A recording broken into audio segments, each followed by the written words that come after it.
দাদা, অভিষেক বন্দ্যোপাধ্যায় ফালাকাটা এসে কি বার্তা দিল জনসাধারণকে একটু বলো।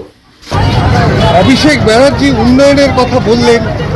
আজকে ফালাকাটার উন্নয়নে তৃণমূল কংগ্রেস, মামাটি মানুষের সরকার কি কি করেছে সেই রিপোর্ট কার্ড তুলে ধরলেন। পাশাপাশি বিজেপি বিধায়ক এখানে যে কোনো উন্নয়ন করতে পারেনি, তার এমএলএ ল্যাডের টাকা সে খরচা করতে পারেনি, এই ব্যর্থতার কথাও তিনি তুলে ধরলেন। তো যাই হোক, কৃষকদের কল্যাণে, কৃষকদের ডাবল ইনকামের জন্য মমতা বন্দ্যোপাধ্যায় সরকার যে পদক্ষেপ গ্রহণ করেছে, বিভিন্ন পরিকাঠামো উন্নয়নে যেভাবে পদক্ষেপ গ্রহণ করেছে, সেই জন্য আজকের সভা সাফল্যমণ্ডিত এবং সুভাষ রায় জিতবে যোগ্য প্রার্থী, এটা আমরা মনে করছি।